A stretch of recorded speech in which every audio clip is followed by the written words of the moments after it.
নহয় সেইকাৰণে কৈছে ই বস্ত্ৰ পিন্ধিলে জানা ভকত নহয় প্ৰসাদ খালে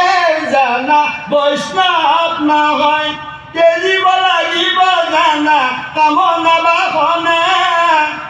ঈশ্বৰক তেনে পাবা ধ্যান ধাৰণা এইবিলাক লাগিব মোৰ এটা বেয়া চৰিত্ৰ আছে সন্ধিয়া হ'লি লটং পটংকে বটলৰ বস্তুটো খাৱা নাস্তা কি পটল বটল চিতল বুলি কৈছে এইবিলাক নাস্তা যদি আমি খাৱাৰ অভ্যাস মোৰ আছে এইবিলাক এৰিব দিছে কথাটো বুজিনে এইবিলাক কৈছে আৰু কৈছে মোৰ এটা বেয়া অভ্যাস আছে কাবাক মানে কিবা ঠগ প্ৰবঞ্চনা কৰি কেৱল 10 টকা আনো 20 টকা আনো এইবিলাক এৰিব দিছে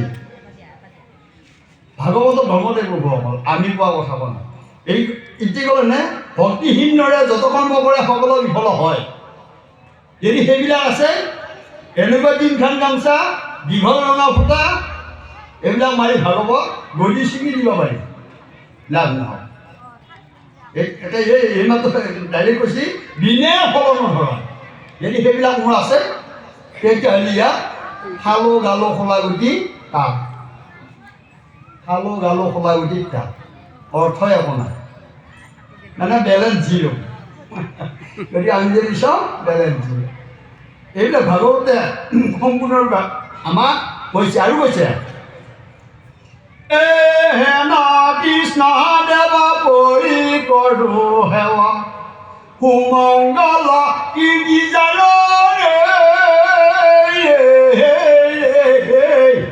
পূজাই আদি যত ভক্তিৰ মধ্যত এই শ্ৰৱণ কীৰ্তন হাৰ হে ৰাম ৰাম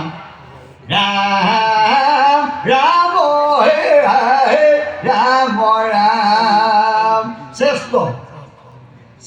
দিছে আমাক দিয়া নাই কৰম কুমাৰক দিয়া দিছে কাক দিছে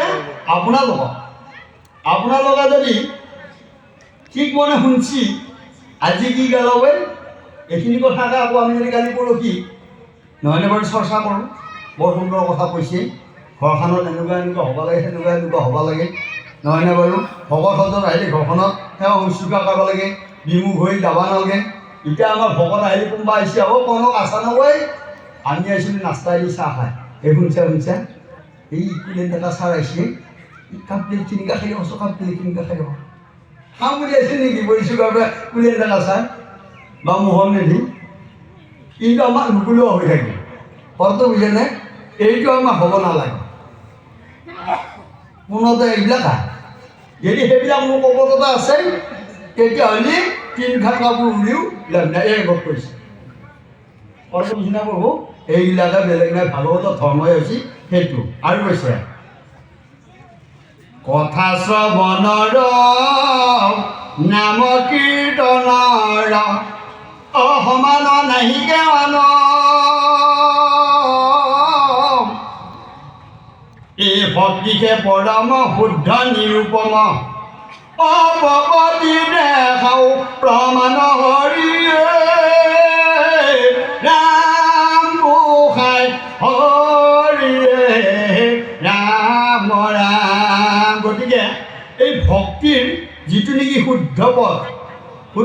তোমালোকক এটা আমি কওঁ যে নাম শ্ৰৱণে কেনেকৈ মুকুতি পাব পাৰি এটা উপমা দিব ৰজা পৰীক্ষিতৰ দ্বাৰা আমাকো দিছে উপমাটো যে শ্ৰৱণ কীৰ্তনৰ দ্বাৰা কেনেকৈ মুক্তি পায় এটা উপমা দিব কেনেকৈ দিব কিৰাত কছাৰী খাচী গাৰু মিৰি অজবন কংগ গোৱাল অসম মলুক ভোবা যে তুৰুক কুবাচ মেলচ গালয় হৰি ৰাম ৰাম ৰাম এই আনুপাতিনৰ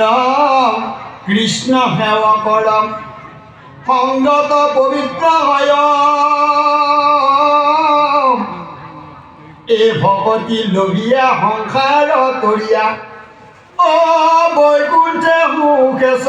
লয় হৰিয়ে ৰাম গোসাঁই হৰিয়ে ৰাম ৰাম। কি কৈছে যে কিৰাত কছাৰী হ'লেও গাৰো বা খাচী বা মেলি বা নেওচ জাতি হ'লেও অৰ্থ বুজিছেনে, যি নেকি নিজ জাতি, এইবিলাকতো নিজ জাতি নহয়নে বাৰু? গতিকে তেওঁলোকেও যদি শুদ্ধ মনে বুলি কৈছে, শুদ্ধ মনে যদি ঈশ্বৰৰ নাম প্ৰসংগ কৰে বা সাধুৰ সংগত আহে তেতিয়াহ'লে তেওঁলোকো উত্তম বুলি কৈছে। অৰ্থ বুজিছে নাই সকলো লোকসকল? এতিয়া খাটাং সিদ্ধান্তটো আমাক এইটোৱে ক'লে যে ভকতীত